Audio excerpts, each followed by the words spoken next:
On a Saturday morning in April of 1969, at the Dawson County Equipment Auction in Lexington, Nebraska, a 22-year-old farmer named Dale Perkins made what everyone agreed was the stupidest purchase of the day. He paid $75 for a 1948 Farmall M that hadn't run in 17 years. The tractor sat at the far end of the auction lot, separated from the respectable equipment like a troublemaker at a church social. Its red paint had faded to rusty brown. The tires were flat and cracked. Birds had nested in the air cleaner. Someone had scratched the word junk into the hood with a nail, and no one had bothered to disagree. The auctioneer almost didn't bother calling it. All right, folks, last item of the day. 1948 Farmall M sold as is, where is. This one's from the Hollister estate. Been sitting in a barn since '52. Probably good for parts maybe. Do I hear $50? Silence, a few chuckles. Come on, folks. $50 for a genuine piece of history. More silence. The auctioneer was about to move on when Dale raised his hand. 50, he said. The auctioneer looked surprised. I have 50, do I hear 60? Nothing. 50 going once, 50 going. 75. Dale's voice again, bidding against himself. Now the crowd was laughing openly. Who bids against themselves for a piece of junk? Sold, the auctioneer said quickly, to the young man in the back. Son, you just bought yourself a genuine antique or a boat anchor. Hard to tell which. More laughter.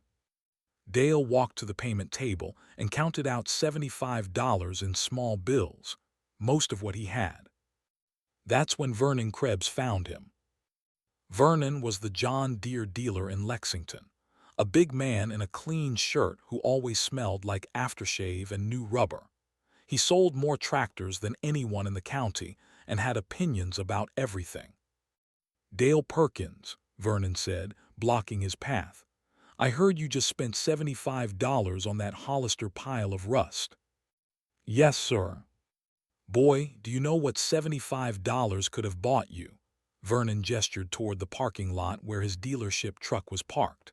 That's a down payment on a real tractor, something that actually runs. I can fix this one. Vernon laughed, a big hearty laugh that carried across the auction yard. Other men turned to watch. Fix it, son. That tractor hasn't run since Truman was president. The engine's probably seized solid. The transmission's full of mice. You'd need $1,000 in parts and a year of Sundays just to get it to cough. I can fix it, Dale repeated. No, you can't. Vernon stepped closer, lowering his voice to something that was probably meant to be fatherly but came out patronizing. Listen, son, your daddy was a good farmer. God rest him, but you're 22 years old. You've got 80 acres of sandy bottom land and you just spent $75 on a tractor that ain't worth 15. That's not farming, that's foolishness. Dale looked at Vernon Krebs, his clean shirt, his soft hands, his confident smile. My daddy taught me something, Mr. Krebs. He said the worst thing a man can do is let other people tell him what's possible. He walked past the dealer toward his rusted purchase, leaving Vernon standing there with his mouth open. Behind him, he could hear the laughter spreading through the crowd. Now let me tell you about Dale Perkins, because to understand what happened next, you need to understand where he came from. Dale was born in 1947, the only son of Walter and Mary Perkins. Walter had farmed 80 acres of bottom land along the Platte River for 20 years, not enough to get rich, but enough to get by. He grew corn and soybeans, raised a few hogs, and fixed everything himself because he couldn't afford to pay someone else.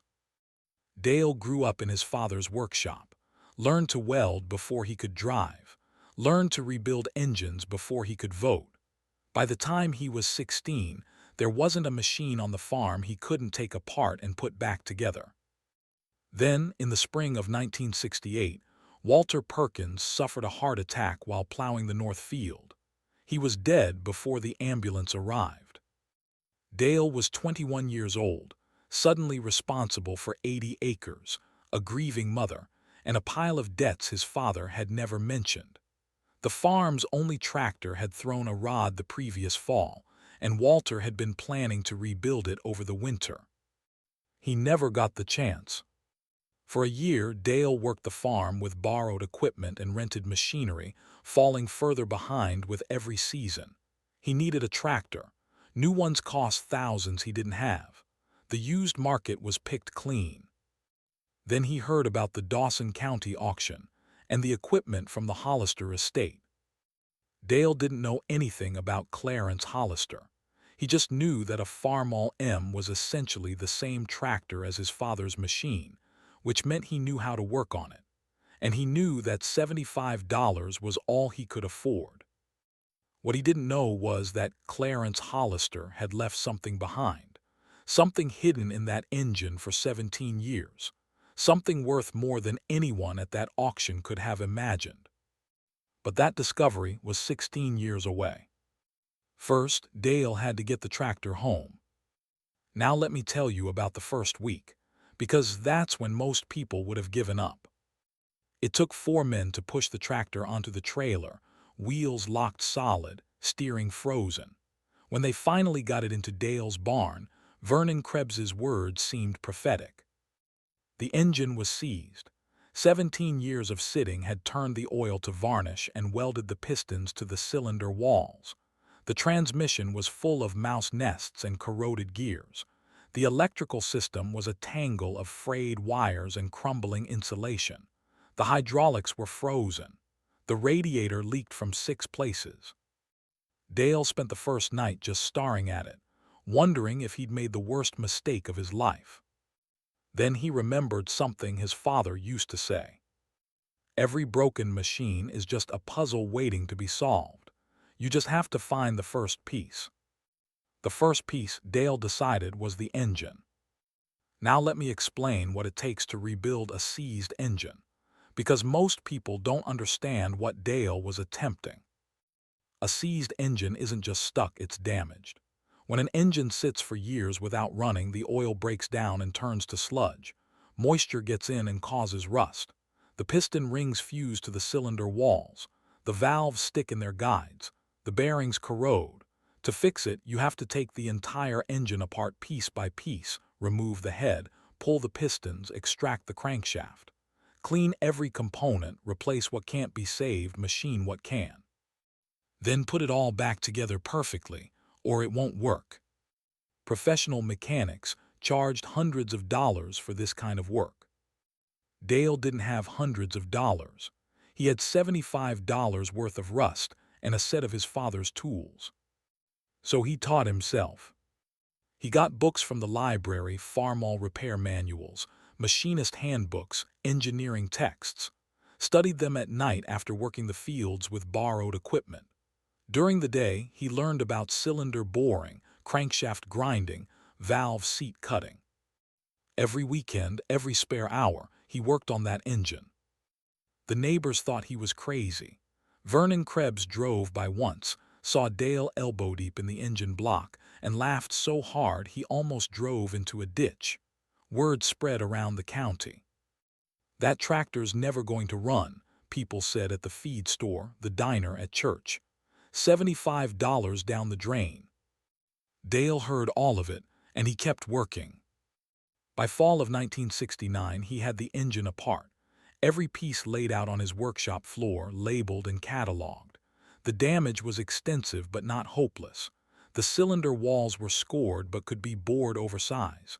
The crankshaft had surface rust but no deep pitting. The cam shaft was good. The block itself, despite 17 years in a barn, was solid. But one thing puzzled him.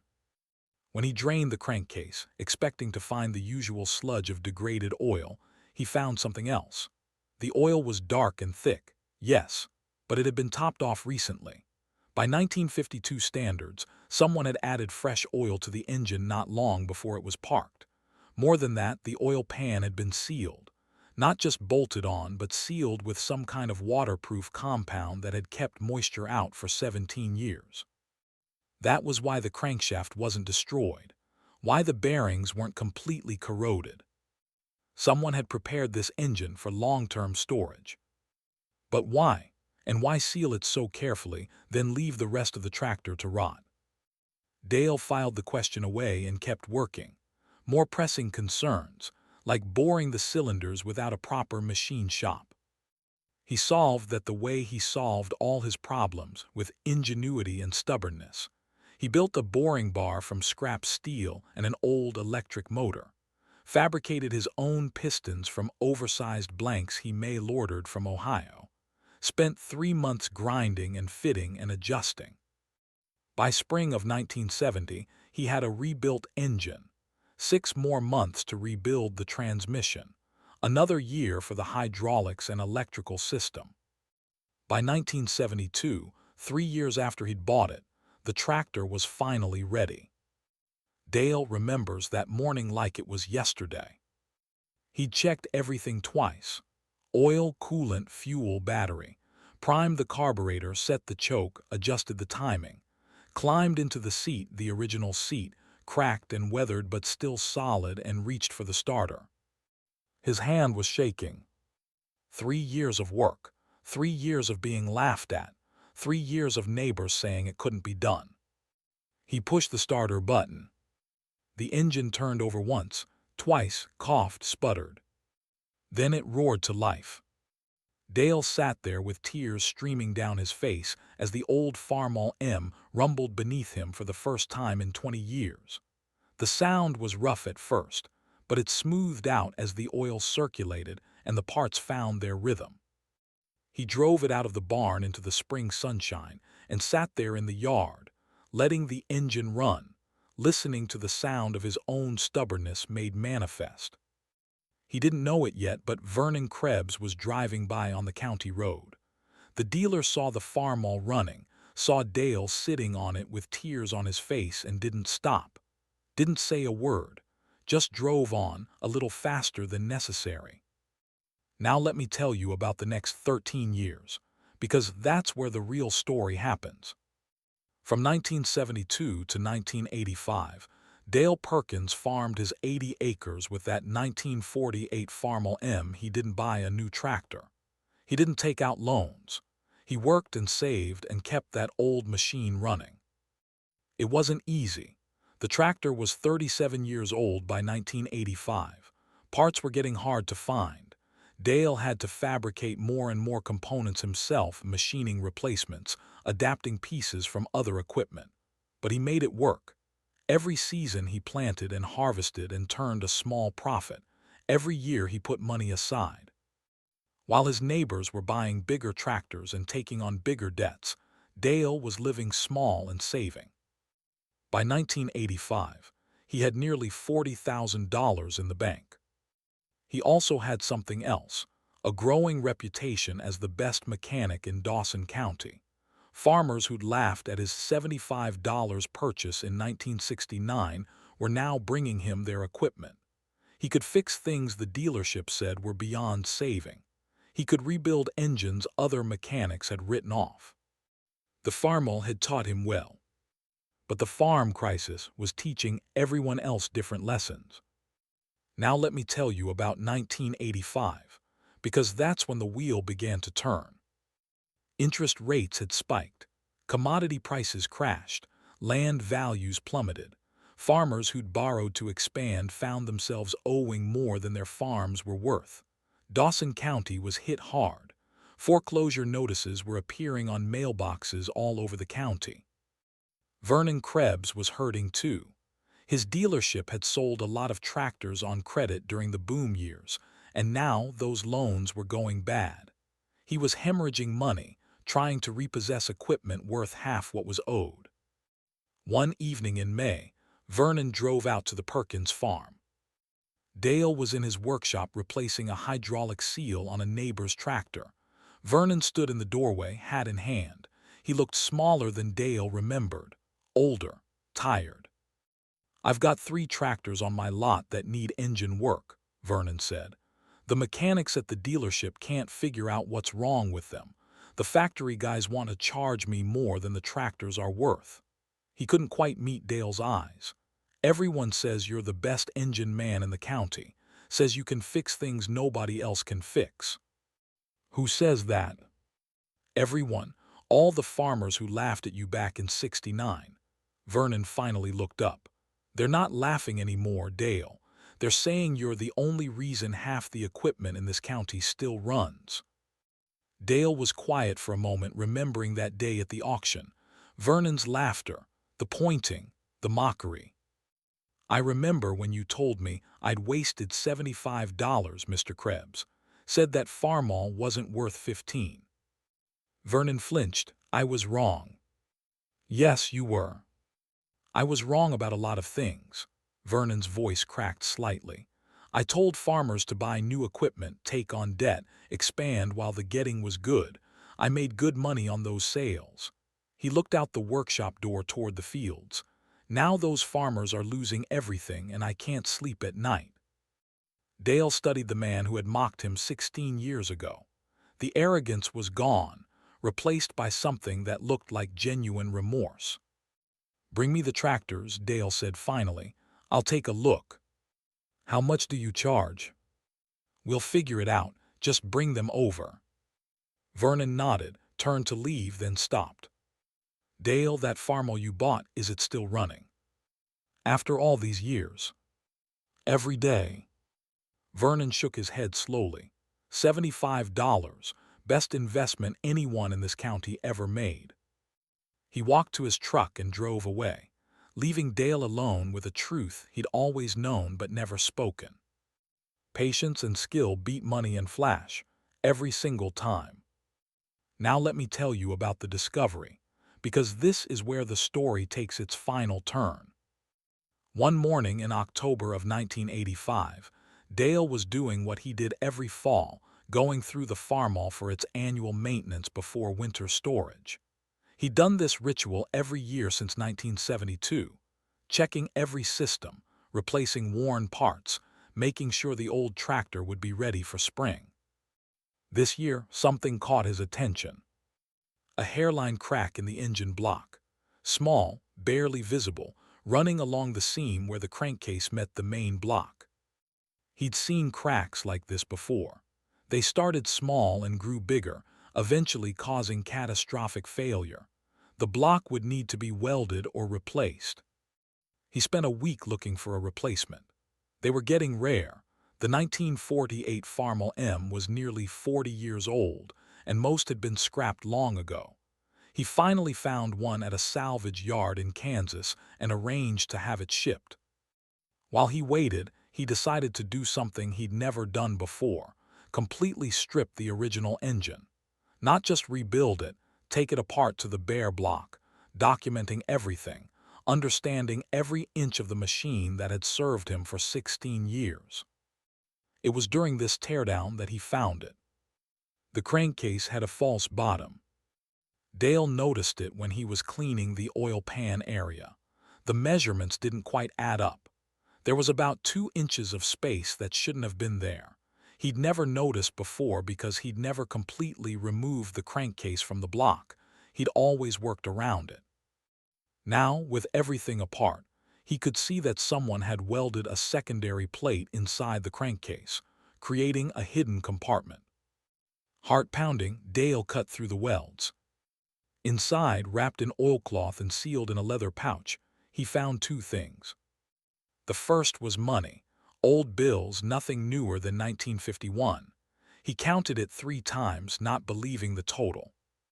$3,200. The second was a document, a land deed dated 1949 for 40 acres of farmland in Frontier County, about 60 miles west of Dale's farm. There was also a letter, handwritten, dated November 1952. Dale sat down on his workshop floor and read it. Now let me tell you what the letter said, because this is where Clarence Hollister's story finally makes sense. The letter was addressed to whoever finds this. My name is Clarence Hollister. If you're reading this, I'm probably dead and you found what I hid. Let me explain. In October 1951, the First National Bank of Curtis was robbed. Two men with guns took $8,000 from the vault. The sheriff said they escaped in a truck heading west. They never caught anyone. What nobody knows is that I found the money. I was driving home from the feed store on Route 6 when I saw a truck broken down by the side of the road. I stopped to help the way you do. The two men were nervous, sweating. I didn't think much of it. But when I helped them push the truck to the side of the road, a canvas bag split open. I saw the money. I saw the bank seal on it. They saw me see it. One of them pulled a gun. I thought I was dead. But then a car came around the bend. A whole family, kids in the back. The men panicked. They grabbed what they could carry and ran into the fields, left the truck, left me, left about half the money. I should have called the sheriff. I know that. But my wife was sick and the doctor bills were piling up. And I thought God had answered my prayers. I took the money, $6,400 minus what they grabbed. I hid it in my barn and never told anyone. But I couldn't spend it, couldn't even look at it. Every dollar felt like a sin. Then a few months later, I read in the paper that the two men had been caught in Wyoming. They had about $1,500 on them. The bank got some of its money back. Case closed. Nobody knew about the rest. Nobody knew about me. I still couldn't spend it, but I could use some of it to do something good. There was a family in Frontier County, the Hendersons, who were about to lose their farm. 40 acres, good land, but 3 bad years in a row and the bank was going to foreclose. I bought the land, paid cash, used a lawyer in North Platte so nobody local would know. Put the deed in my name but told the Hendersons they could stay as long as they wanted rent-free. They thought I was crazy or an angel. I was neither. I was just a man trying to make a wrong thing right. The rest of the money, $3,200, I hid in my tractor. The tractor was my most valuable thing. Felt right to put the money there. Now I'm dying. The doctor says my heart's giving out. Maybe that's justice. I never told my wife any of this. She thinks we're poor. We are poor. I never spent a penny of that money on us. The land in Frontier County is probably still there.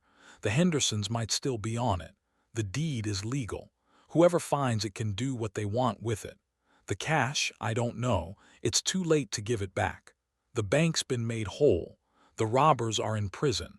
Maybe whoever finds this needs it more than anyone. All I know is I'm tired of carrying this secret. May God forgive me.